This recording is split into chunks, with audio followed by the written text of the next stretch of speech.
Hi, everybody. We are going to get started here momentarily. I think we have maybe one other person joining us, so I'm just going to give it just a beat and wait and see. Is everyone getting ready for Snowmageddon? It's all everyone's been talking about around here.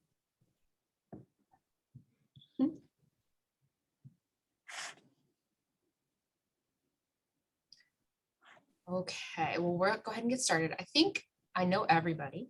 Sarah Parkinson and Lonnie Thomas, Ingham ISD, and Lonnie is our digital media specialist. Is that your title, Lonnie? I'm sorry, something like that. And Lonnie is our website person here at Ingham, and she knows the Foxbright system better than anyone, I'd say.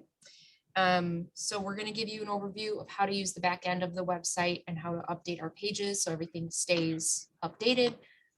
There's many people who will have the ability to update the website. We already did one training, which we had 8 or so people on that one. So we're trying to kind of spread it out so it doesn't fall on any one person's shoulders. But Lonnie will run through kind of the process of how you get pages published once you make edits. And then if you have questions, feel free to put them in the chat and I can address them while Lonnie's presenting, or she may just address them as her presentation goes on. So I don't think I'm missing anything. I'm going to put a link in the chat too. That's to the PDF of this presentation that Lonnie's running through. Halfway through-ish, she switches to showing you the live site. So if you want to take notes, you can do so. It's just a PDF, but you can definitely keep that. And then your username and password will also be in the chat when Lonnie gets started. So take it away. Hello, I'm Lonnie. We're going to spend a couple hours talking about website content editing. As Sarah mentioned, she's going to give you the link to the presentation that I'll be showing. I only keep it on screen for about half of the presentation, and then I just start going through the actual Foxbright CMS so that you can see more of a hands-on version. I do invite you to log in with me. I will give you your credentials. I'll give you the website. I'll give you instructions on how to change your password and whatnot. So with that, let's just go ahead and get started.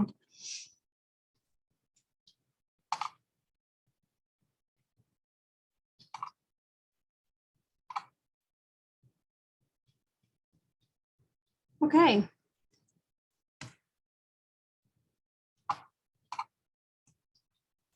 Today we're going to talk about the Foxbright CMS content management system. We're going to talk about ADA accessibility.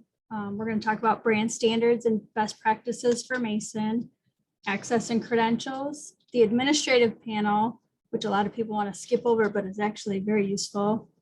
The actual content editing, how the workflow works with that editing, and then additional resources available to you after the training. The Americans with Disability legislation, it's not new. Okay, this legislation has been around since 1990, but recently, within the last few years or so, it's kind of been reprioritized, especially in the schools and especially with websites. We're going to talk a little bit about how the 508 standards affect website content editing as you're doing the editing, when you're doing editing as we go through the site. To better understand ADA, imagine that you have a shopping list and you need to go to the grocery store. Okay, so you arrive at the grocery store and you go inside and you realize that there are no aisle markings anywhere. So you really don't know which aisle to start with. So you shrug that off and you decide to just start wandering up and down aisles. You get down the aisles only to realize that shelves aren't marked in any way that you can identify. Okay, so you're getting a little frustrated, but decide to push on and you're going to start looking at each individual product. Only then do you discover that the products themselves are not identifiable in any way to you. So you're picking up cans, you're picking up boxes, you have no idea which is which. What would you do? You're going to put all that down, you're going to turn around and leave the store.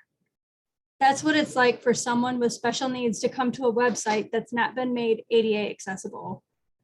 They can't read anything, they can't hear the the videos, they can't find their way around. So they're going to go to another website that will give them what they need. Okay. So that's why it's super important for us to go to learn what we're about to learn. Okay. So when thinking about accessibility, you have to think about all the disabilities. Okay. That includes visual, auditory, physical, speech, cognitive, language, and learning. Okay. It's the curb cut principle. Everywhere you see curbs, 9 times out of 10, you're going to see a curb cut, and it's there for people in wheelchairs. It's there for people with different physical assistive devices so that they can access the curb, so that they can access the store, the handicap buttons on the door that you can see for people who need help getting through the doors. These curb cuts and other assistive devices don't hurt anyone. And actually, they're helpful to everyone. I know myself, if I'm carrying a tote of supplies on a cart behind me and I'm going to look for these curb cuts so that I can more easily get up there. Do I need it? No, I can probably lift my tote up over the curb, but I don't have to. Okay, so helps everyone, hurts no one. Basically, what we're looking for are what are called WCAG 2.0 level AA standards. Okay, and we will go through all these, but basically they affect the CMS design, the page titles, headings, how we do our hyperlinks, where we add alt text, how we design our tables, and then the color and contrast of the site. So the colors and the fonts and whatnot have been chosen with purpose behind them. Okay. Once we get into the CMS, we're going to go through a rich text editing block, and you'll see more of these. But the first thing you see are the different colors. So basically, these are known as high contrast colors. So people with low vision will still be able to read the text that's on the blue bars. That's why the font's reversed. So we have white on the dark and then dark on the white. Okay. The colors, again, headings have been chosen. Some are bolded.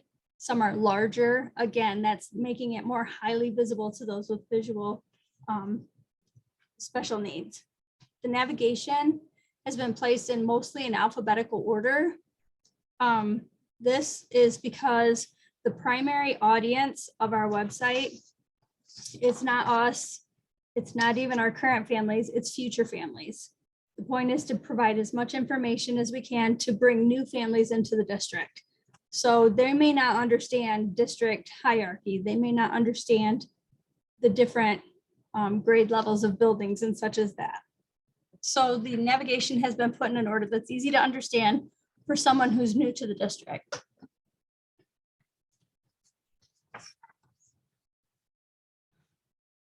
When writing phone numbers and addresses, school names, we want to make sure that we're consistent across the website. That's what creates a reputable website. If we're all using different language, again, that audience might ask about the validity of our website. Are we talking to each other? Are we collaborating? So when you write a phone number, we're always going to use the parentheses, a space, and a dash. And that's the way you should always reference phone numbers on the Mason website. And again, that's to maintain that consistency. When you're writing out building addresses or other addresses, you're always going to spell out north, south, east, west, but you're going to abbreviate street, road, or highway. The school names will always be fully written out and never abbreviated. So Mason High School, Mason Middle School, not MHS, not MMS. Okay, we're gonna keep acronyms to a minimum. In education, we really enjoy our acronyms. We think, these are great. It shortens up the text so much and allows me to fit so much more in space, but no one really understands all of our acronyms. So you can use an acronym on one page only if you spell it out first. Okay, so for example, you can see in this picture, Harvey Educational Center is then HEC. So on this page, you can continue to refer to it as HCC. But if you go to a new page, you're going to spell it out again. Does that make sense? Okay. Also, when you're referencing acronyms, don't use the periods between the letters. So again, if you refer to the HEC, it's not H period, E period, C period. It's just HEC. Okay. Some more best practices for website content. Content should be, you should try to keep your content to one scrolling window, maximum of 2 scrolling windows.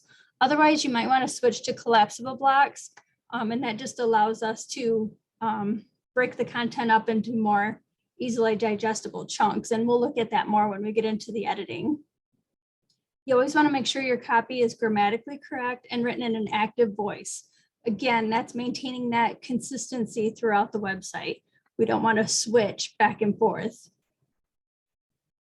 Copy should always be written to a 7th grade reading level with no more than 11 words per sentence. Okay, that's known as the 7-11 rule. 7th grade reading level, no more than 11 words per sentence. Studies have shown that that's the average reading level for most parents and guardians. Copy should always be easy to understand and free of eduspeak, and again, limiting those acronyms. It's easy for us to get caught up in some of our education terminology when it could mean something completely different to those who are not immersed in education the way we are. Lastly, the first thing you should ask yourself before adding anything to the website is, does it matter? Ask yourself this question before adding pictures, before adding documents, before adding additional blocks of text. Does it matter? Remember that the audience is those new families we're trying to bring in. And do they really, is that additional information really going to be helpful to them? Okay. So let's get logged in. Okay. Foxbright supports most browsers. I will tell you that it plays best with Chrome. So if you have a choice, I would choose Chrome first. You can open the CMS at the address on your screen. It's just the website, masonkk12.net/admin. If you think you'll have trouble remembering that, I would recommend that you bookmark it, and then that way it'll always be in your address bar for you. Your username is always going to be your last name, first initial. Full last name, first initial. Okay. Your password is change me with a capital C. So I'm going to switch screens.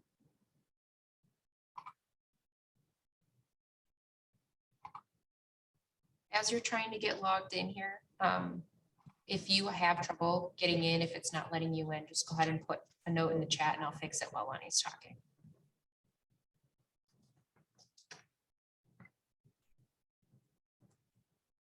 My login is a little different from yours, but this is just how our emails are here at Ingham. So it's what makes it easy for me to remember. Oops.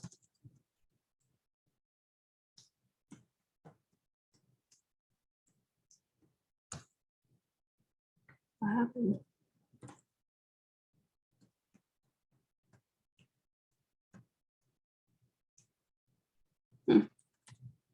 I might need help, Sarah.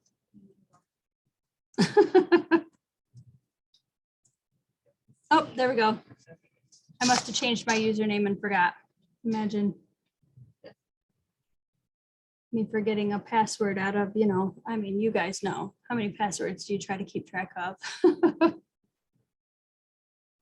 When you're opening the CMS, if you have 2 screens, it's really helpful to have the live website, so masonkk12.net, open on one screen, and then have the /admin screen open on your other monitor.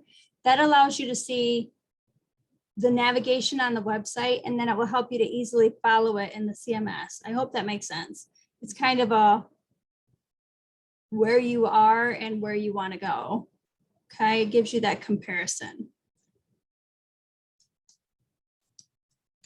Also, it can get confusing when you're making huge chunks of, you know, content changes. to be able to see where you started, what you started with, and I'll help guide you to where it is again, where you want it to be.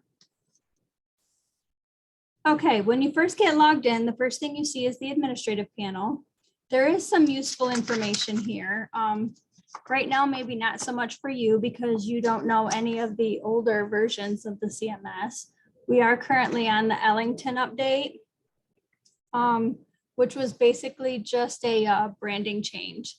Foxbright went through and they changed all their coloring and their fonts and kind of where things are. So again, this won't be so helpful to you because you're going to be learning it this way, but in the future, as they do future updates, this is where you can go to see what changed when they push through an update. So here you can see announcements. And then on the second tab, you can see the features that came with, you know, the update that was pushed through in announcements. You can see those features here. Okay. If you look over here, there's a newsletter you can subscribe to. It may not be super helpful to you. I've subscribed to this newsletter and probably 90% of what I receive is for admins more than it is for content editors. So that might not be super helpful. Down here, you can see they have a Twitter feed. And if you scroll down a couple of posts, you can see that they announced the new Mason website and gave us pats on the back for how quickly the new site was able to go up. Okay. Again, you're probably seeing a lot more on, or you're seeing a lot more on my screen than what you may see on your screen. You should only be seeing what you have access to, whereas me being an administrator, I see a lot more. I see everything. Okay. What you will have is your profile up here in the upper right-hand corner. If you go ahead and click on your name, you'll see my account with an arrow. Click on that. And then right here, you can change that password. Okay, so it'd be a good idea for you to go ahead and change that password to something unique to avoid anyone being able to access your account.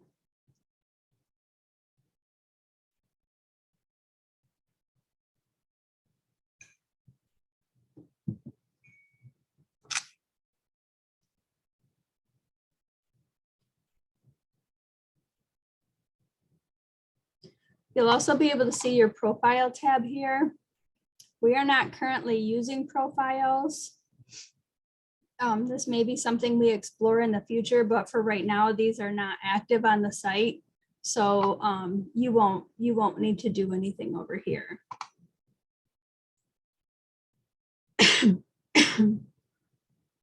We have to turn that feature on, so to speak. So it's not really active yet. Don't worry too much about the information that's down below. You wouldn't want to change any of this because this has been set up according to what HR has on record for you. So if you have changes to what's below, you'll want to make sure and contact your human resources department because that means their records are also wrong. Okay.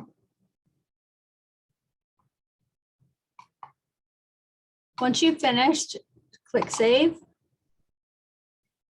And we'll move on. Is everybody with me again?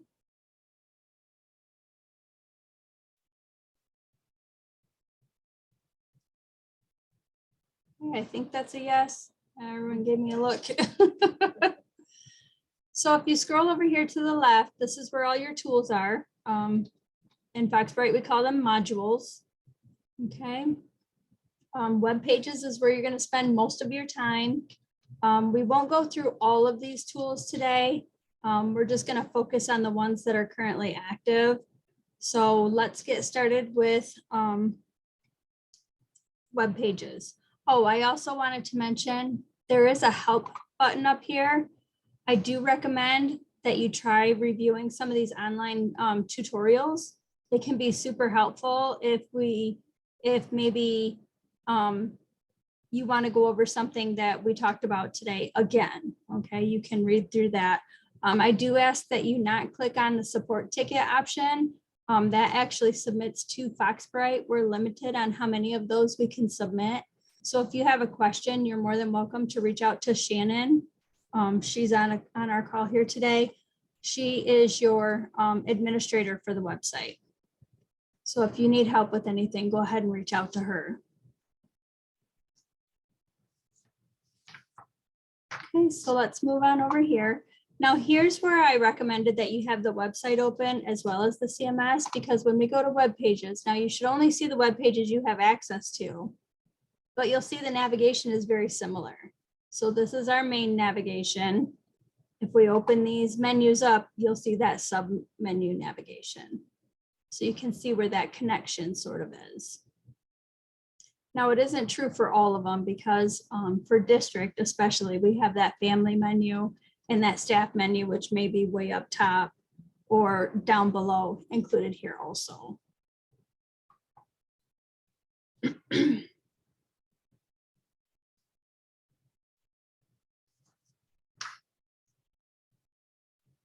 Okay, so let's go ahead and pick a page we can play around in.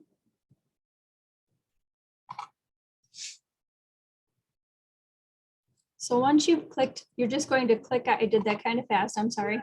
So once you find the page you want to edit, you simply click on the name.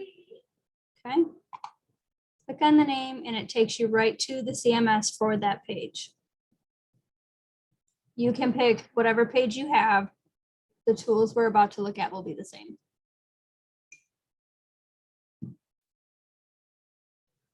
On your web page, you'll see content blocks.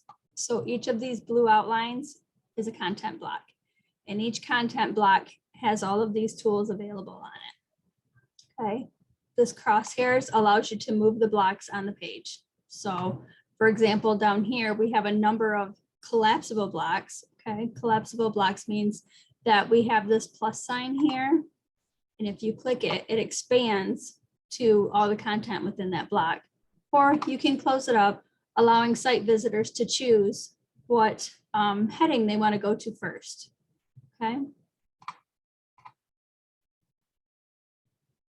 Okay, so once you have your blocks created, maybe you want to put them in a alphabetical order, which is the navigation, the preferred navigation order. That's when you can grab these crosshairs and you can drag them up, drop them, drag them down, drop them. And you can drag them as far as you want, down as far as you want, or up as far as you want. Okay. If I come up here, I can hide this block. Now this feature is really nice if you have like regular recurring information that you put on the website that maybe you only wanted to show for a part of the school year. You can go ahead and create that content, have it show for however long, and then you can hide it so that next year when that time comes around again, you can show it again, maybe update it so that it's current and relevant, but you don't have to recreate that content from scratch. Okay. You can also publish and expire, which allows you to choose a date that content becomes available, and then expire it so that it shows, so that it automatically hides when you don't want it to show anymore. Okay. You can delete a block. So if this content is just absolutely no longer relevant, no longer necessary, never coming back, you can go ahead and delete that block so as not to clutter up your page. Okay. We're going to talk more about the different type of blocks later, but if you needed to change what type of block this is what we have here is known as a rich text editor block. But if I wanted to choose a different block type, this is where I would do that. Okay.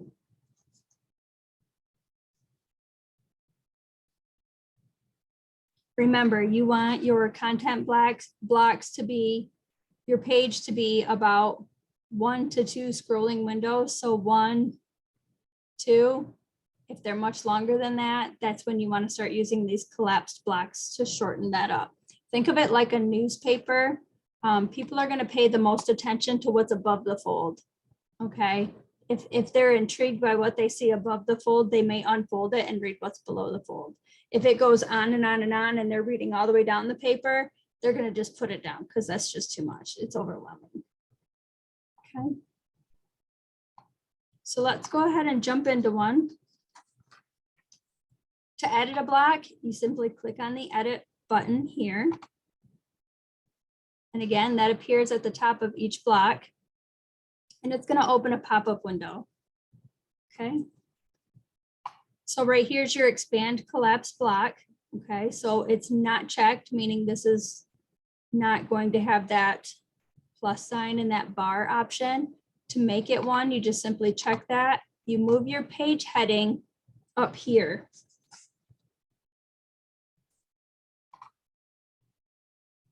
Okay, we don't want headings to repeat.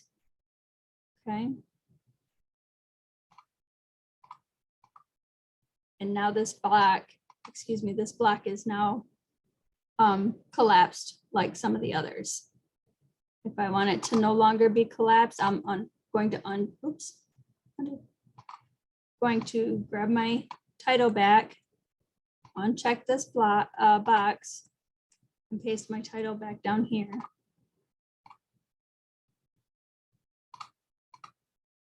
Okay, does that make sense to everyone? How to expand and collapse blocks? What I did with the formatting, we'll go over here in a minute, so don't worry about that right now.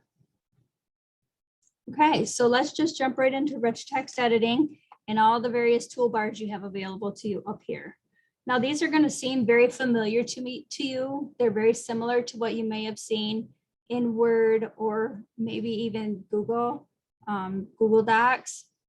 But keep in mind, this is a content management system, okay? This is not a word processing tool. So while it's going to pretend that it can do what a word processing tool can do, it's not going to do it nearly as well. So if you're writing extensive amount of content, you're going to want to use one of those word processing tools, either Word or Google, to take advantage of those more advanced tools. And then you can copy and paste it in here. And basically what the CMS will do is make it pretty. Okay.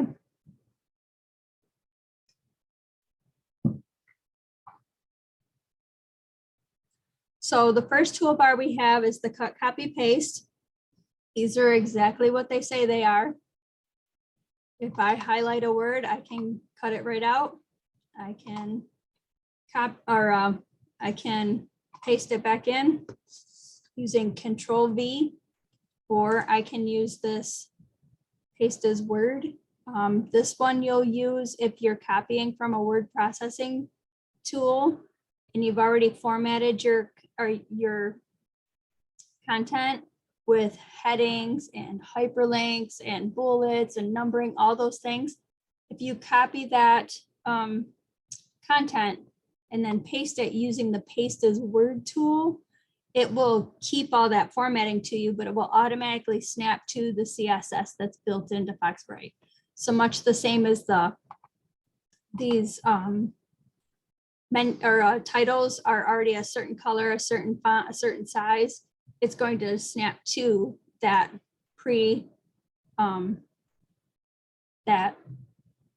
formatting that's been pre-entered here. Does that make sense? Okay. If you don't want to keep all the formatting, maybe you've copied that content from a source that may not be formatted exactly the way you want to, you're just going to use Control V, and basically that will strip out any formatting. It's called pasting as plain text, and it's going to allow you to then put the formatting in the way you want it. Okay, so Control V, paste as plain text, or you can use the word icon plus Control V to paste as word, which is going to retain your formatting. Okay, you have undo, redo right here. So if I cut that word out and I didn't want to, I can just undo it. Or, yep, that was the word I wanted, but I don't want this one. I can cut it out. Okay, does that make sense? I can undo as many times for as many changes as I make before I hit save. Okay, once you hit save, undo, redo goes grayed out again. So you can undo and redo until you hit save for all the changes you make. The next toolbar we have is the find replace. Again, this is not a word processing tool. this probably won't work the way you want it to. It's going to give you unintended results, like replacing partial words or words you didn't mean to replace. Okay, so I would avoid these. Again, stick to building your content in a word processing tool and let that tool that's better equipped do that kind of work. This selects all. Maybe you want to keep the block but delete all the content and start over. That's how you'll do it. Okay.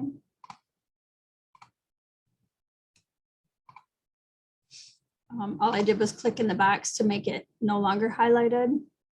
Again, there's a spell check. I would use this as maybe a second spell check after you've used your word processing tool as the first spell check.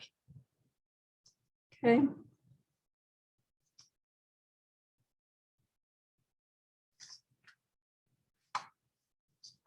I want to make sure I'm following along in the presentation so that I don't lose anyone. So if you refer to slide 14, I jumped to hyperlinks, which this next toolbar is hyperlinks. So you have different tools for different types of hyperlinks. To create a hyperlink, you always want unique and descriptive titles, okay? So if you want to reference a website for white and chocolate milk, maybe describe the difference. You're going to highlight that content, click on the link to website tool, and then you're going to open the other website, copy that URL using a Control-C, coming back to your CMS and pasting. Don't try to type a URL. We're human, typos happen, and you don't want to insert a link that may not work. Always open it in a new tab, make sure that it works, and then copy and paste it in so that you can make sure it's free of errors. Okay. When you're creating a link to another website, you always want your target window to be new. What that means is if you ask them to exit the website, it's going to pop it up in a new tab so that they can easily come right back to our Mason website. We want to make sure the Mason website is always super easy for them to navigate back to.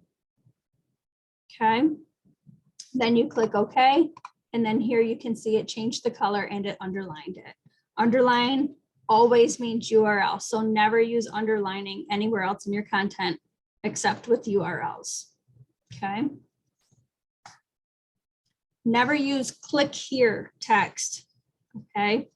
Again, your hyperlink text must be unique and descriptive because those using assistive technology are going to get a list of every hyperlink on the page when they arrive at it using their whatever JAWS software or whatever type of assistive technology they're using.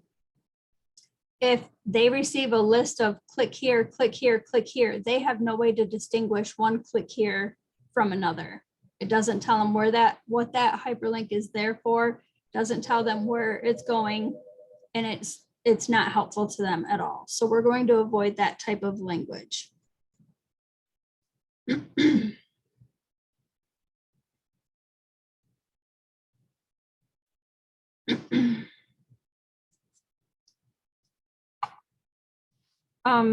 The next type we're going to look at is link to a file. Before uploading files, you want to ask yourself those questions. Is it necessary? Does it need to be here? Is it adding value?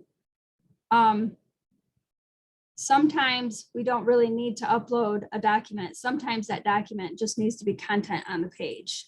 Okay, first of all, it's much easier to make content on a page accessible than it is to make a document accessible. So always ask yourself, is it necessary? If you're writing an event page and you want to upload the flyer, if all the information from the flyer is already on the page, you really don't need that flyer. That's just redundant at that point. And you always want to try to avoid redundancies. But the process is the same. You either type or highlight your link text that's unique and descriptive. You click the tool link to file.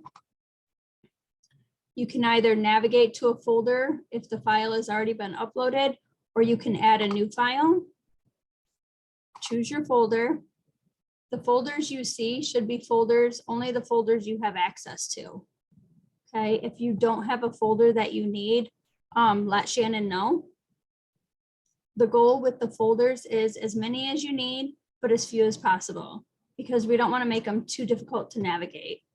Now, if you have something like annual reports where you're uploading a lot of files every single year, you do want to have those in separate folders or in subfolders, because that allows us to, 5-6 years down the road, those files are no longer even on the website. They're no longer relevant, no longer need to be posted. We can go clean up the back end and free up server space. Okay. We can delete those folders. We can delete out those documents easily without having to search through every single file. So you choose your file, or I'm sorry, your folder or subfolder. Okay. And then you select your file, which is going to take you out to your windows to navigate to a file. And then you click OK. And you click OK. And there, your link has been made. You can see the font has changed and it's underlined. Notice this when we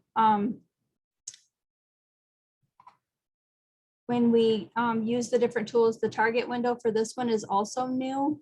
Again, if people are browsing the website and they're opening multiple files, we want that file to open in a new tab so that they can easily navigate back to the website again. Okay. So always make sure that your target windows are behaving the way you want them to. Foxbright really is doing most of the work for you when you're creating hyperlinks, as long as you're using the appropriate tool for the job you're trying to do. Okay. If your file's already uploaded, you can simply navigate to your folder. Okay. And then you can search down here. You can type in your file name here and it will come up easier. It'll come up to the top for you. Then you click on said file. Okay. And your hyperlink is made. Oh, I don't know why I did that. Probably because I didn't have anything hyperlinked. That's why. Okay. Because I already highlighted this text. So it put the URL in there. So don't do that. Okay. The next file type. Link type is link to a page.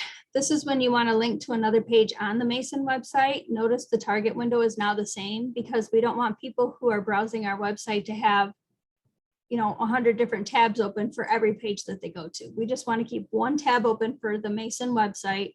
If they leave the site or if they open a document, then they're going to get a new tab, but they can jump right back to the original tab. Does that make sense to everyone?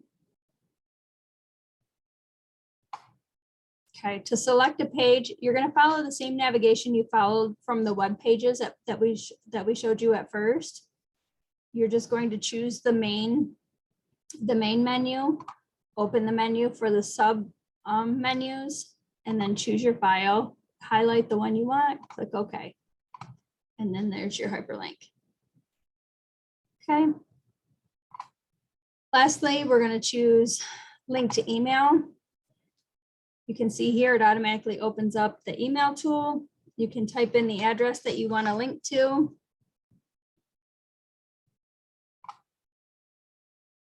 Now you can stop there and this link is made. Or you can go so far as to say, you know what, I have my contact info on this website in several places. I want to know when they click on this one, I want to know what they're talking about. So maybe this one's about a specific event. You can put that event title right in your subject line so that when they email you, you'll automatically know what they're referring to on the website. We all know people are not always super specific when they email us, and we're just supposed to know where they got our contact information and why they're emailing us. So that kind of allows you to better know what to expect and to better organize your email as well. If you're asking them to RSVP, you could even go so far as to say, I'd like to VP for your event. You can put as much detail. Maybe you need to know how many people are coming. Do they want a dinner? Are they vegetarian? Do they want fish? Do they want meat? You can put all of that in there so that when they click on that contact email, their email is going to be pre-populated for you. and they're going to be able to put the information in there that you specifically need. Again, you can stop with just your email address. You can stop with just a subject line and an email address, or you can do all three. It's really about why you're putting that contact information there. Again, you can see it shows as a hyperlink now, and you're finished. Okay. Lastly, you know, I don't want my email linked here, so I'm going to break it. If you create an email and for whatever reason you test it and it doesn't work, don't try to fix it. Okay. The biggest mistake some people make is trying to fix a broken link, and it adds additional source to the HTML, which means that link is never going to work properly. So always, if you need to fix a link, just break it and remake it. Okay, that's going to save you the most hassle. It's going to be the easiest approach always. So again, if you have a hyperlink, you're going to highlight that text that's hyperlinked. This link does not work. And you're going to click the unlink icon to break it. And then you can go back and say, I really do want that to be my email address, but maybe you typed your email address wrong or something like that. Okay. This is for anchors. When you want to create anchors, allow you to link to a specific point on a web page. So if I wanted to link all the way down here, I can place an anchor.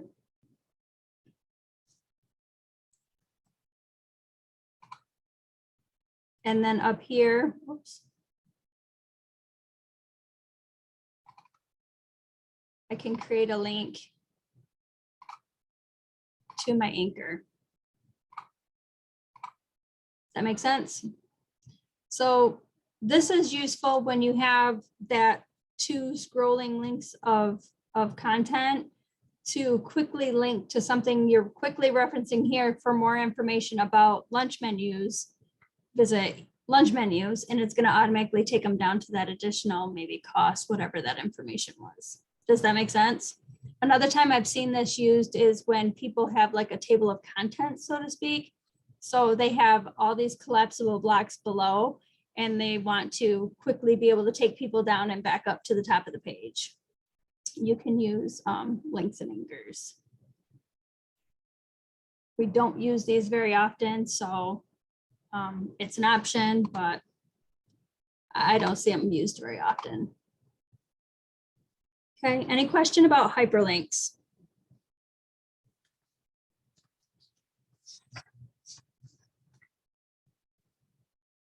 Okay, we'll move on. Next up, we have media, which I think is, oh, did I even do a slide on? Yeah, so this is slide 18. I'm sorry, these are not in the right order. You know, I don't think I've ever actually gone through the presentation slide by slide like this. I'm just going through the toolbars, so I apologize. In the media toolbar, the first one you'll see is probably the one you'll use the most often, and that's to insert an image.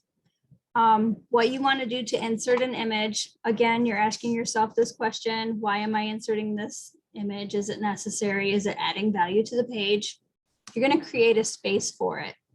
If you're adding an image that is adding additional information, we have to put what is called an alt tag on that information, which means anyone who may be rather visually impaired, when they mouse to that image, they're automatically going to get a verbal description through their AT. Okay. If the image is just there to be decorative, maybe you're placing a logo and then you're going to go ahead and talk about the site and the information for that logo. They don't need to read the alt text on that image, and you can just mark it decorative. If you have a decorative image, it does not have to be inline like this. You can literally place it anywhere on the page. Assistive technology will read right over it. Okay. So you can click on the add an image tool. You're going to browse images. Maybe it's an image you've already uploaded. Maybe it's an image that you need to add. Okay, and the process is the same. Choose your folder, select your file, navigate your computer for that file. Okay.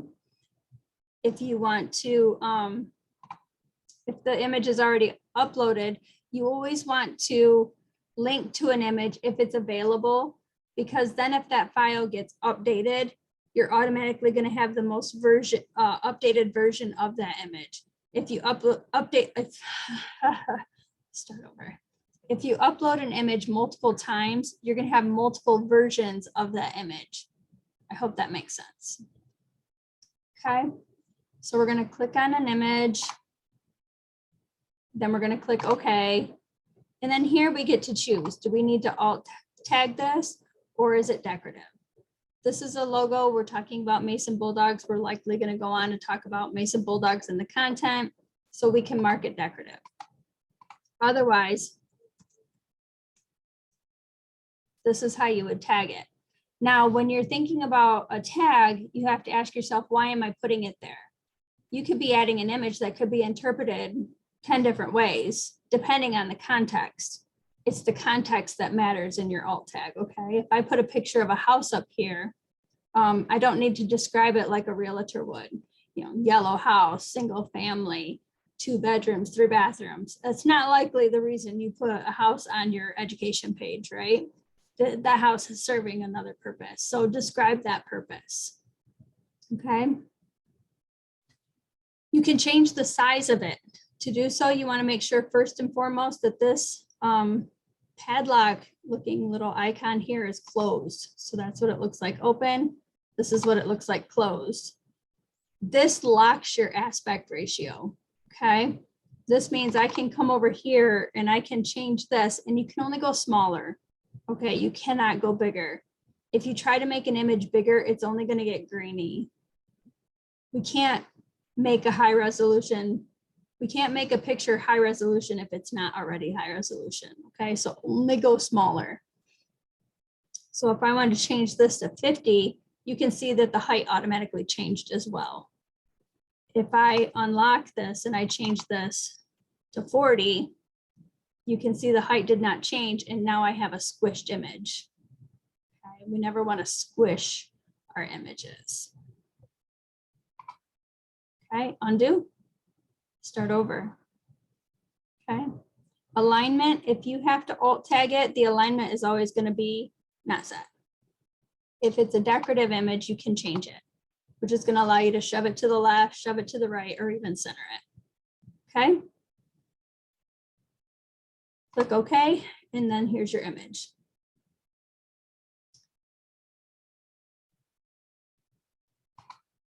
The next icon we have is a video. So this is allowing you to embed a video that's maybe on YouTube or Vimeo or something like that. And you're going to grab the embed code and you're going to paste it here, and you're going to reference that video on your web page. Okay.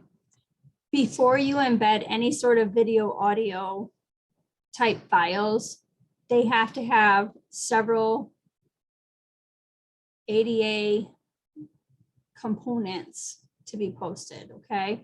If it's a video, it has to have a transcript, it has to have closed captioning, and it may even have to have audio descriptions, okay?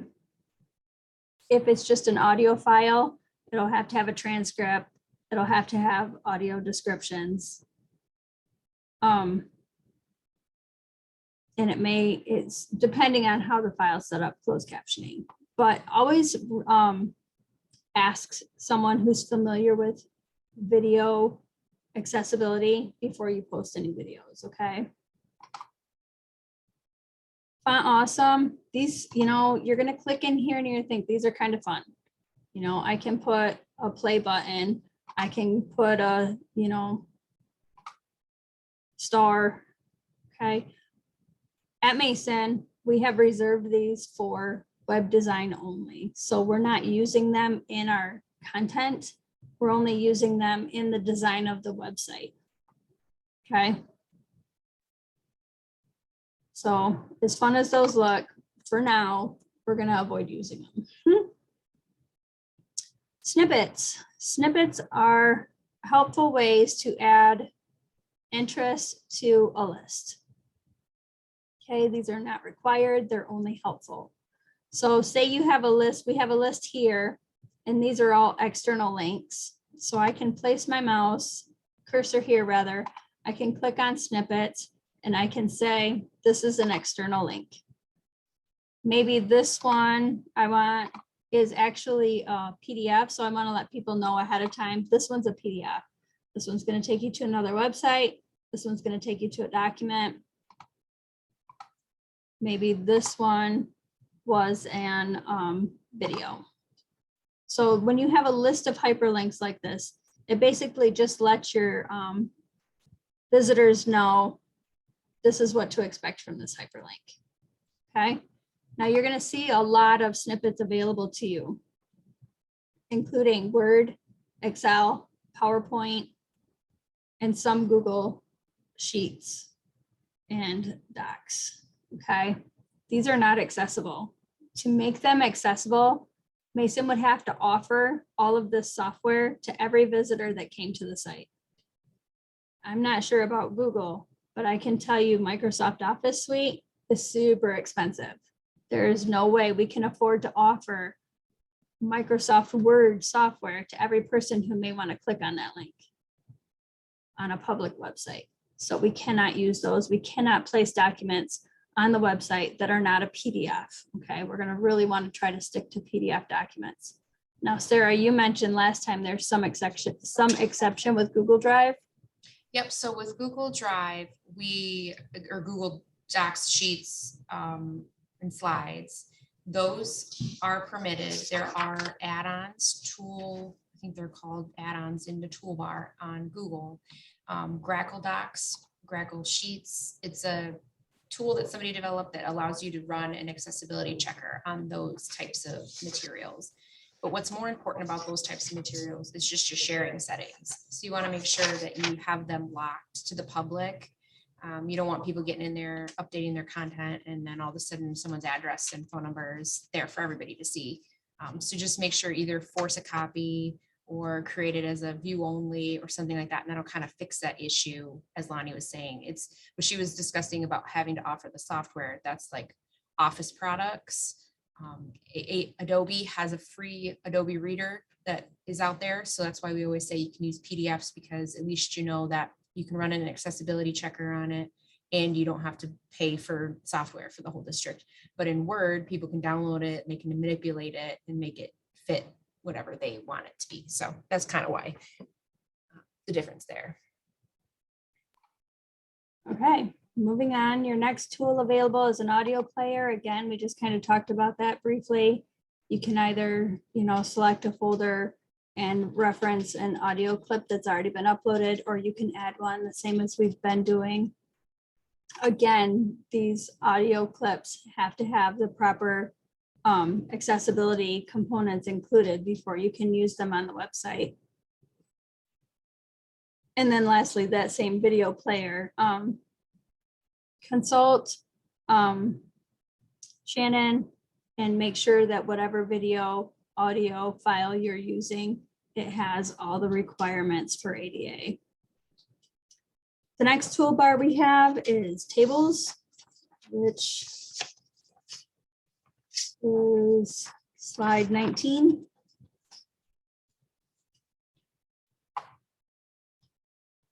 Similar to images, you want to create a space. I actually recommend creating two. For some reason, when you insert a table, that space after the table is really hard to create. I don't know why that is. It's just a funny little thing with Foxbright. I've dropped it in the suggestion box. Hey, we need to make this easier for content editors. For now, create two spaces, and in your top space, we're going to add our table, okay? Remember, with adding tables, they have to be simple, okay?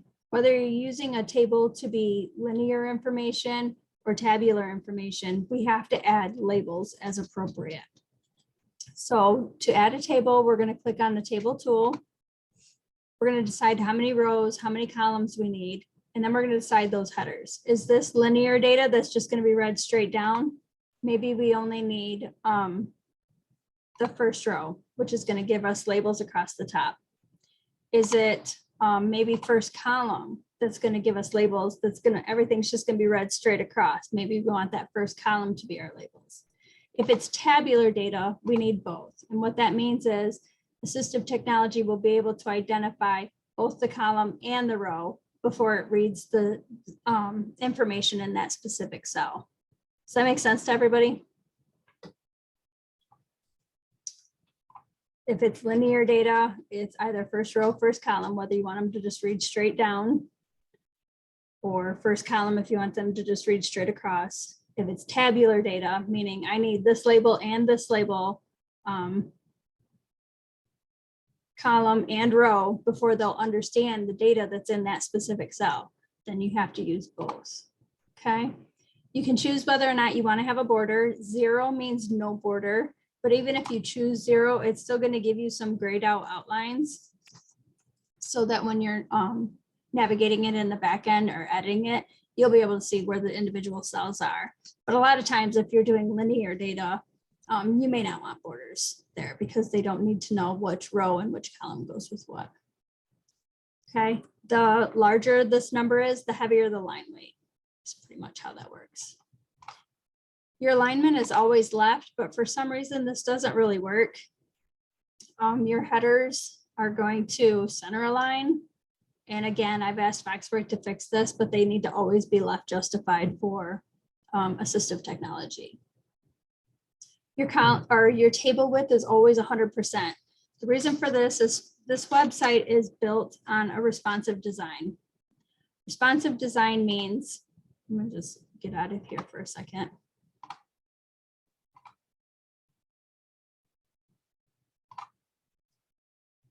I'm gonna go to a preview. Responsive design means if I make this screen smaller, oops, you can see the website rearranged itself.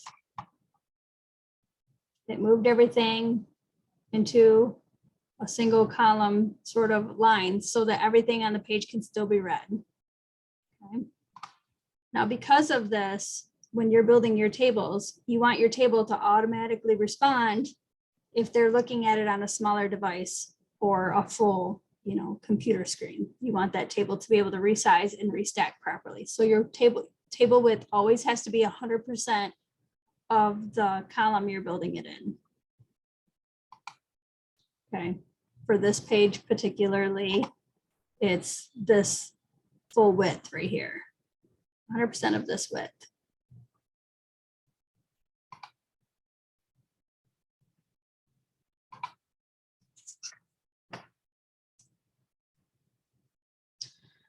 Okay, so we're going to go back to add a table. We've picked our rows, we picked our columns, we've chosen where we need our headers, our borders, and our width.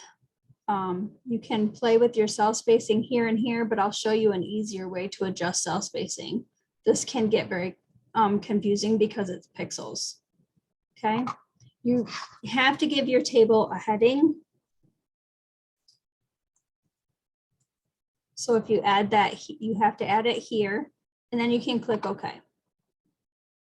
So here it's inserted my table, and I'm going to take my title that I want left justified, and I'm going to use this tool that automatically left justifies everything. Okay. I'm going to type in my heading 1. Oh, did I choose headers? You can go back to your table properties by right-clicking in the table and choosing table properties. And I did not. So I want it to be the first row. And I can click OK. And now you can see it's giving me a heading in this first row. I want that left justified. I'm going to tab to the next cell.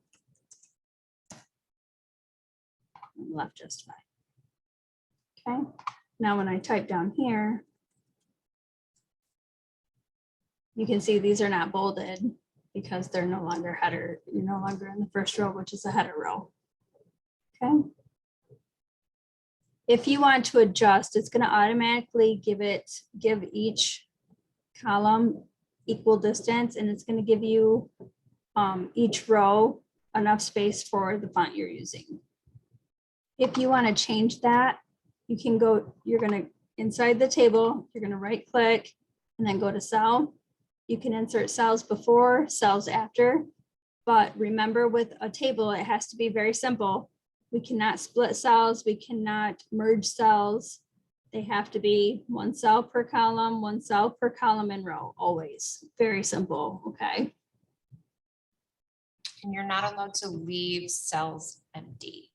Right, and you're not allowed to have empty cells. So if there's no data N/A or a line or something, but you can't leave it empty. Yes. That will come down later when we start doing regular accessibility checks of the website. You'll get dinged for those.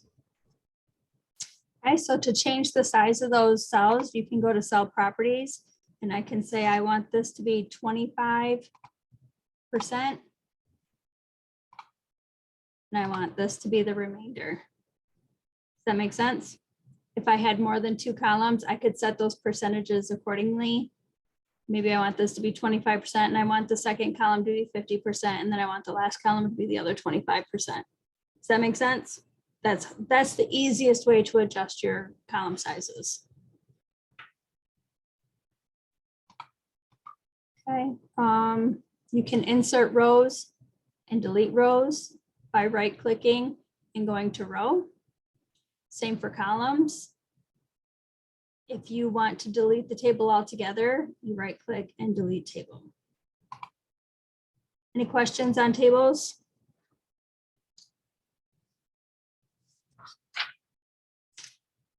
Okay. Moving on, and the rest of this toolbar, we have insert a horizontal line. I have no idea why Foxbright gives this to us, other than maybe if you're giving a lot of content that you don't want to break up with collapsible blocks, you can use these dashed lines to kind of let your site visitors know that they're moving on to some completely different content. New topic. Okay. This is your special characters. Basically, if I want a specific brand of milks, let's say I'm referring to a specific brand of milk, I can come over here and I can say copyright. You can say registered, you can say all your little special characters and whatnots are in here. Okay, these are page breaks. Websites are not designed for printing. Websites are designed for viewing on digital devices, and thus should be created so that they're the easiest to read on a device, whether that's a computer, a tablet, a phone, what have you. They're not designed for printing. I would reserve using these unless you're building a page and you want to print it off for someone else to read. Always ask someone else to read your content if you're composing maybe a big block of new content, because mistakes happen. You know, we don't want any typos, or we don't want it to be misleading or confusing the content that we're putting on the website.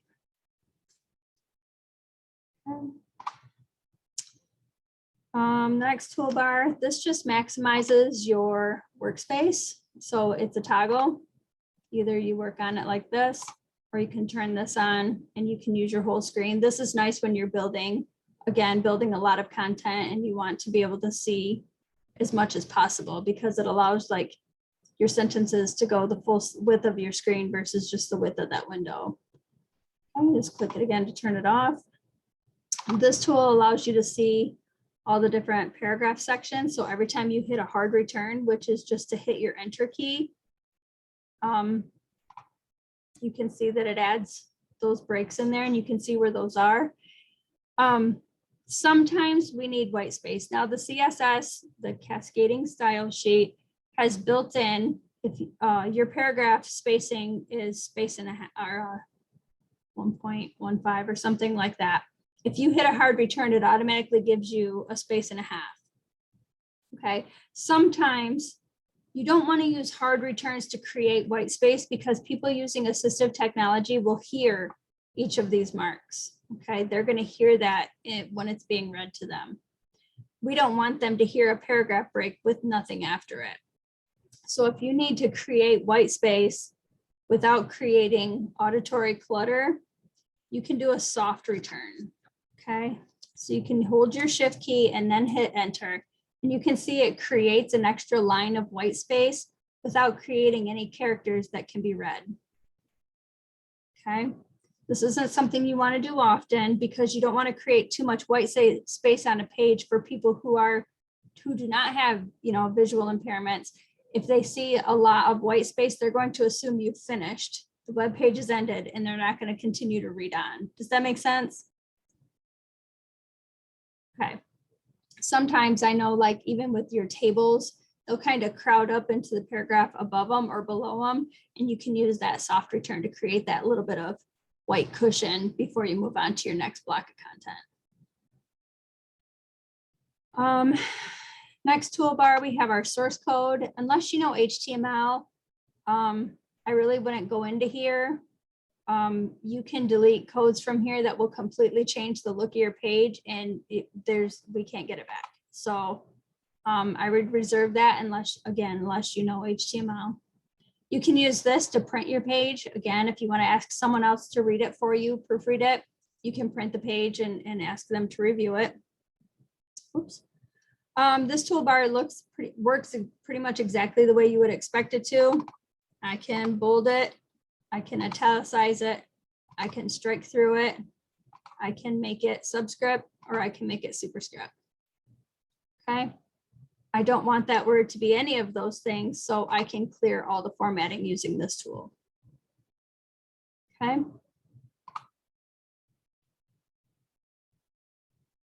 If you've copied and pasted a big block of text in and you inadvertently used paste as word instead of paste as plain text, you can highlight that entire copy and use remove formatting to clear that all back out. Okay. If you want to create a numbered list, you can highlight the content you want numbered and click the numbered list tool or a bullet tool. Again, you can clear out that formatting, or you can click on the tool itself to undo it. I can indent it, or I can outdent it. I can make it a quote, which kind of indents it from both sides. So sometimes when you're writing and then you'll have a reference quote, you want that to kind of offset from the rest of the content. You would use this tool to make that happen. Again, we have our left align, and these are toggles. So again, numbered on, off, in, out, quote, no quote. If you have content that comes in center aligned, right aligned, what have you, you can use this tool to left align it. This tool is if you want to, so Foxbright has built in a translator already. It's on the home page in the footer. So at the very bottom of the page, there's a translator. So if someone who speaks a language other than English comes to the website, they can use that translator to automatically translate the whole website. So the only time you would really use this tool is if you wanted to insert maybe a Spanish quote in Spanish. Does that make sense? So this isn't really to be used as a translator. This is something you're probably very rarely going to use, actually. Okay, and then we're going to get into the CSS. So again, the CSS is that built-in style, built-in cascading style sheet that's on slide 13. Okay, that's going to allow you to maintain the look and feel consistently across the entire website. Okay. For accessibility, the big thing to remember here is that these have to be used in order. Okay, you'll notice that it starts with heading 2. That's because your page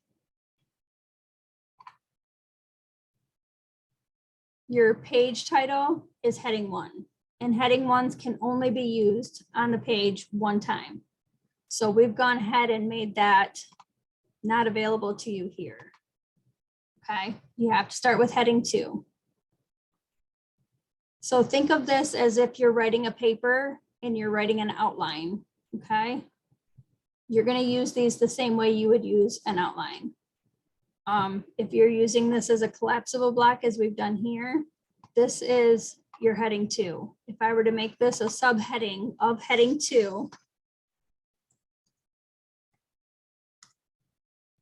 I can simply place my cursor on that text.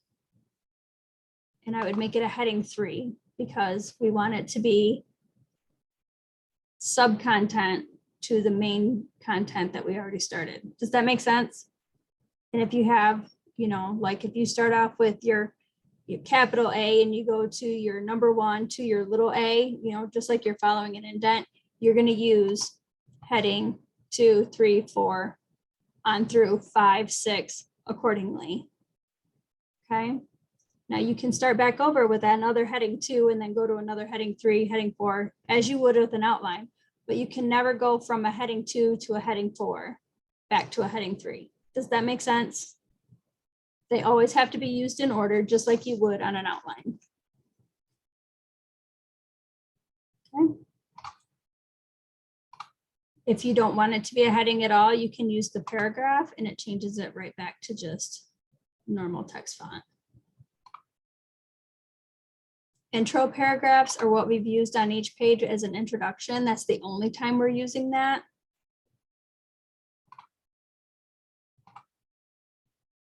It's the intro paragraph. You can create content buttons. I think these work best in like your left side navigation. It just basically puts the word or the link into like a button format. See if that works. Oops. It won't let me because we've locked the style to that for this part. Let me see if I add one down here. So to add a block to your page, you simply go to the bottom and right here you can add a block to this column or you can add a block to this column. Rich text editor is the one we've just been going through.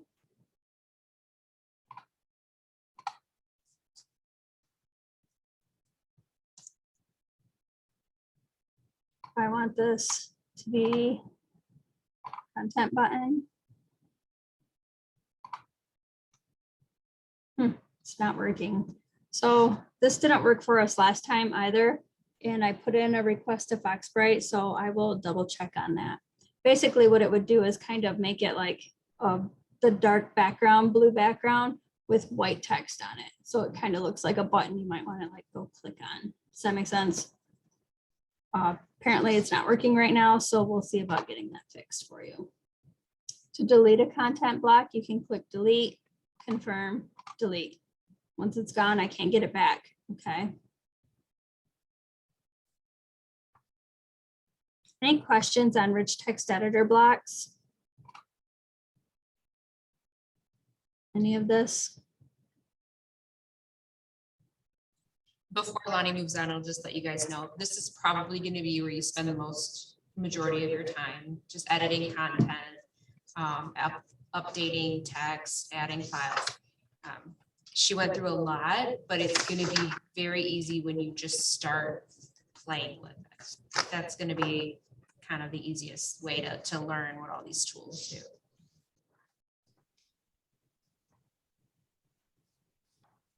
Okay, so we went through link to file, link to page, link to email. Once you've finished, editing your content block, click save. At this point, you can leave the page. You can simply close it and come back to it, but it will not show on the live site, okay? This is your opportunity to proofread it, ask someone else to proofread it, move on to something else if you've been interrupted, what have you. Always make sure you save if you do have an interruption, because if your screen times out or anything like that, all your edits will be gone. And there's nothing we can do to get them back. Now, if you've completed a full page of editing to this point and you have not published it yet, I can revert it back to original. So we can revert it back to whatever it was the last time it was published. Okay, but you have to save. Okay, so once you've proofread it, someone else has proofread it, you're ready for it to be published to the live site. You have up here a preview button. I prefer the classic preview because it's going to show you exactly what it will look like on the website. Go through here again, make sure everything's appearing the way you want it to. I see I accidentally saved that as a collapsible block, so I'll make sure to fix that. Okay. Once you're satisfied with it, you can see that this opened in a separate tab, so you can close this tab. And then you can click what you should see here is ready to publish. What that's going to do is prompt an email to your website publishers, which is Shannon right now, myself and Sarah. We'll get an email. We'll review the web page. We're basically going to be looking for compliance, whether it's with, Mason brand standards, whether it's with ADA and things like that. And then we're going to publish it and notify you that the page has been published. Once you've been notified that your page has been published, I highly recommend that you go out to the website and look at it again, just to make sure that it actually published and looks exactly the way you wanted it to. Okay. Once we publish, we can't revert it back. Okay. So whatever it was before is gone now. Okay. So that's the workflow. Always preview your work, proofread, share with a neighbor to proofread, and then go ahead and click ready to publish. Any questions on that? Okay, I'm going to go ahead and move on to the other modules. So down here we have files. Here you can upload bulk files. You can upload individual files so that when you're on your rich text editor page, these will already appear in the files will automatically appear in those folders that you have access to. It's just another way to upload files. You can do it directly from the content block, or you can do it from here. It's kind of nice to do it from here if you have multiple files, because you can go through and choose them and upload them, and then it's just a little bit faster.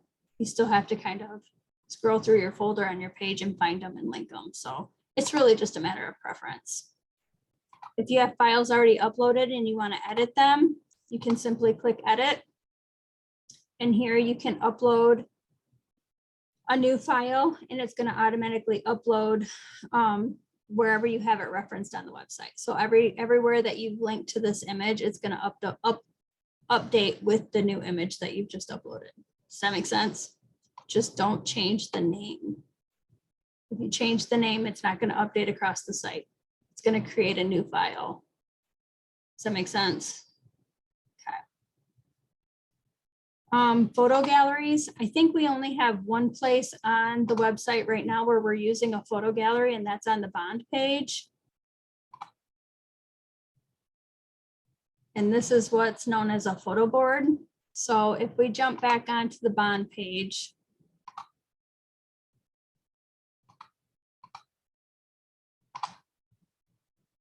and we scroll down to that photo board, you can see it's a photo board here. We have different ways to display photos in the photo galleries. So basically you're going to go to that photo galleries. You're either going to upload you're going to upload all of your images, and they have to be unfortunately uploaded individually. We are hoping for an update soon that will allow us to upload them like in bulk, like we can with files. But you can see that there's a number of ways to view your photo gallery. One is a slideshow. Okay, the controls here in the block edit are going to be different depending on which view you choose. So you select your gallery, and then you can change all these controls if necessary. And then you save, and see, now we're going to have a slideshow instead of that long photo board. They're going to scroll through individually, or you can click through them. Okay. Another option is a banner rotators are only for the homepage. So you can skip that one. Photo carousel. Again, we're going to choose our photo gallery that we created. And then it gives you this type of view. Again, they just kind of scroll through when you click on them, but they don't autoplay. Okay. And then of course we have the photo board, which is what Sarah wanted. So we're going to put that back. And she had show image name included. So we're going to add that control and we're going to save. And then you can see it's back to where we started. So once you've created your photo gallery, it's just a number of ways that you can view that gallery. Okay. So when you come in here, you can either click add a photo gallery, start a brand new one, or you can click on photo galleries here. And if it's already one, like we just looked at the bond updates, maybe we can come out here and we can add more photos, or we can update some of these photos, or we can remove some of these photos. Okay, to add a photo to a gallery, it's just right here. Okay, very similar to what we already looked at. You know, the decorative, is it need to be tagged? Navigate your computer to find that new image. Okay, next one we have calendars. Calendars work very similar in a very similar way. So you can either edit an event by clicking on the name of that event. You can choose a calendar to maybe narrow down that search a little bit. You can even type in a title to only see events with that name in the title. Okay. If you want to edit the event, you just simply click on it, change the details, and then click save. If you want to add a brand new one, you have two choices. Instead of clicking on calendars and coming into this screen, you can simply just click plus here. If you're already in the screen, you can click add an event here. Okay, so this is the screen you'll see. You choose the calendar you want. You give it a title, and you give it a date.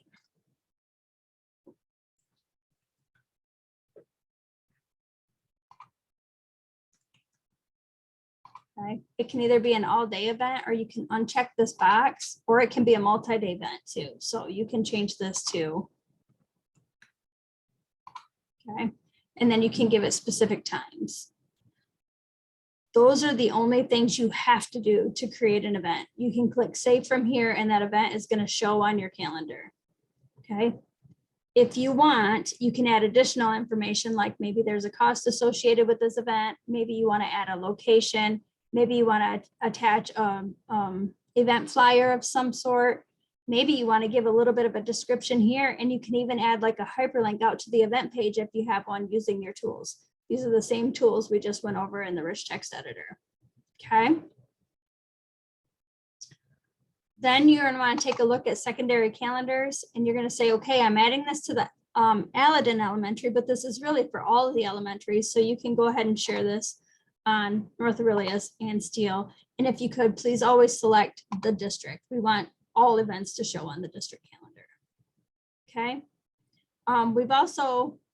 We'll also be pre-entering all of your annual calendars, and holidays and such as that will be added on the district calendar. So you don't have to add them to the individual school calendars. Any questions? Go ahead. I was just gonna say the high school and the middle school feed in from an iCal from Google. So you are not able to make edits to the events using Foxbright. You have to make those edits on the Google calendar, and it will sync. It syncs every 24 hours, Lonnie, at midnight. What was it? Okay, at midnight for the next day. We can force a sync. If you need to update it right now, we can get in and do that. But just know that if you're going to go and edit on those calendars, add a new thing, you have to go to the Google calendar, add it there, and it will pull through. And that's only for the middle school and the high school. I believe so. Yep. The remaining calendars are Foxbright calendars that you'll do the way I've just shown you. Okay. And the sync doesn't happen at midnight. It happens at 3 p.m. So every day that calendar is going to sync. Now, if you add an event, it's going to automatically show. So there's no workflow for calendar events, or if you added additional pictures to a photo gallery, there's no workflow process like you would have on page editing. They just automatically show up. If you have the iCal calendars, the middle school and the high school calendars, and you've added something to the Google calendar that you want to show up on the online calendar, we can force a sync. So if you need to force a sync so that events show up sooner than 3 p.m., you can contact Shannon and she can force a sync for you. Okay. Any other questions on calendars? Okay. Next, we have menus. This allows us to show the lunch menus online. So if I go to a building page, all of the buildings have lunch menus on their homepage, on their landing page, and they look like this. Okay. To control these menus, you go to menus here. You click on the menu you want to change. There's the 3. These have been pre-populated, I believe, through March. So if you want to change it, you can come here, you can change it, or you can delete it. Or if you want to add April, oh, they're through April. If you want to add May, you can come out here and you can start adding to May. Okay, so it's add a menu, save, or edit a menu, save. Okay. Pretty straightforward. Again, no workflow with this. Once you've made changes and hit save, the change is on the live site. Okay, news on the website, you'll see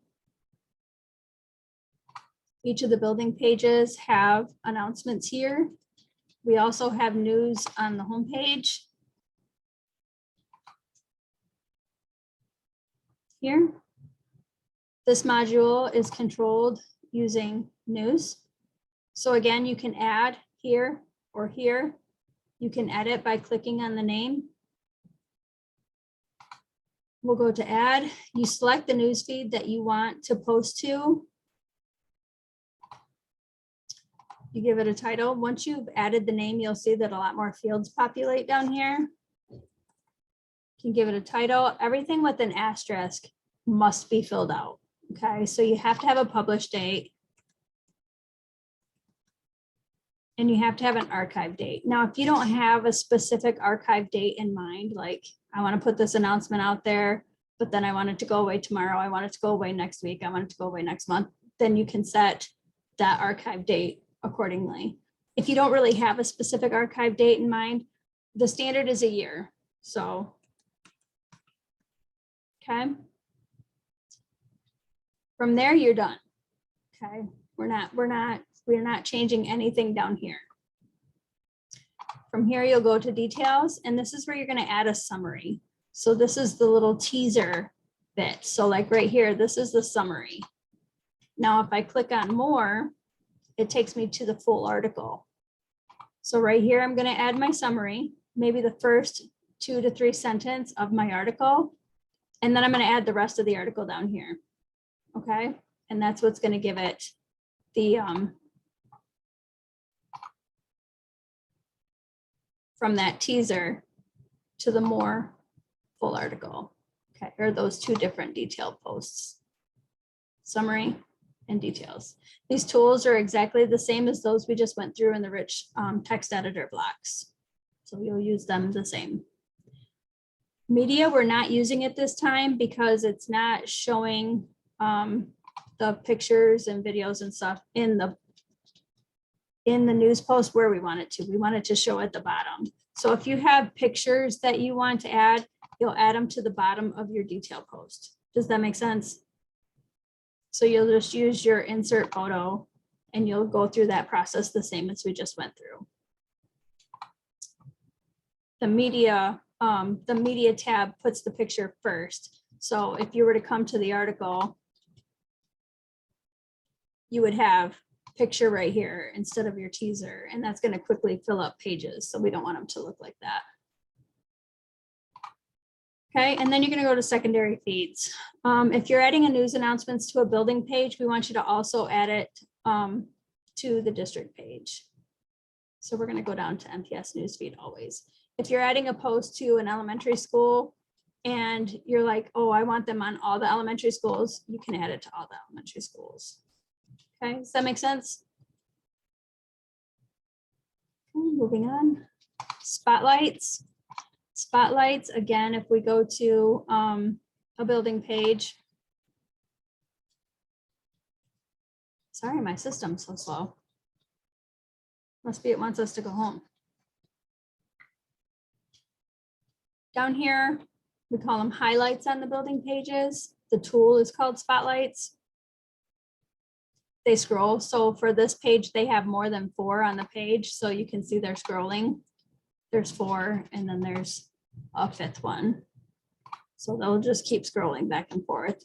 So these are spotlights. To create spotlights or to control this, you go to spotlights here. Again, you can add a spotlight here or here. You're going to choose your primary group. Do you want it on the Aladdin page? Do you want it on the district page? You know, choose as appropriate. Again, everything with an asterisk. So really all you need to do is choose your group and give it a title. And you can be done. If you want it to publish at a certain time and expire, you know, you want it to show and then go away for a certain period of time, you can use these dates. Okay. Then you're going to come down here and you're going to select an image here. Now this image has to be a specific size when you upload it. Sarah, do you remember that size? I believe it's 175 by 175. No, I think I was supposed to look at that and I didn't. So I'll let you know. So Sarah can let us know what specific size that needs to be. The system does not allow us to edit it here. So you can see the dotted line is what size it has to be. And you can see this image doesn't fit. So you really have to resize your photo appropriately before you upload it. And that's because we set a specific size category to the spotlights so that when they appear on the page, they're all the same size. Does that make sense? Again, we want to, you know, we want to maintain that consistency and that aesthetic.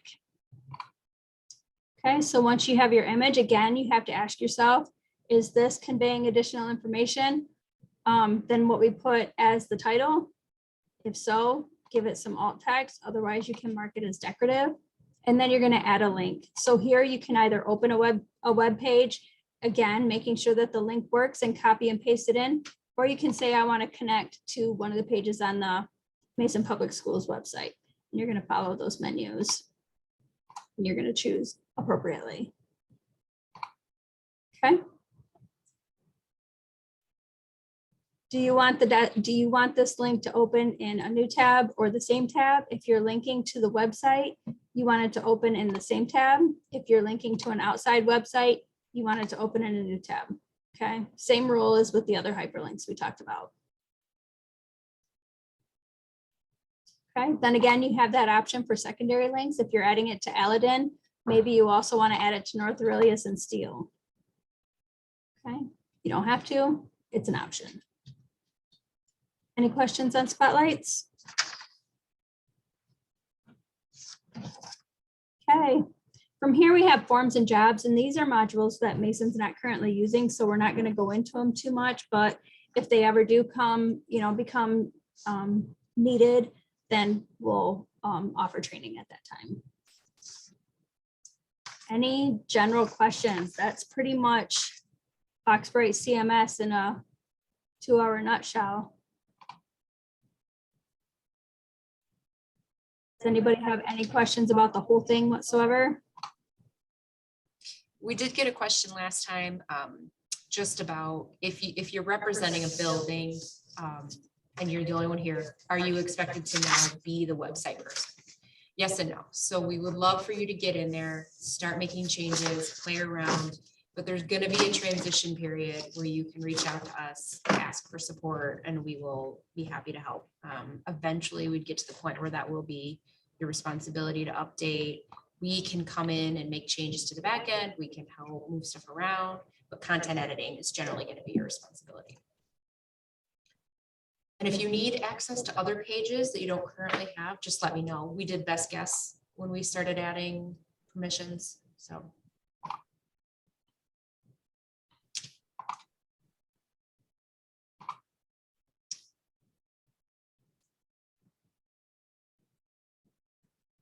Okay, here's our contact information. Again, Shannon is your website administrator, so you're welcome to reach out to her first. If she's unavailable, you're welcome to reach out to me or Sarah.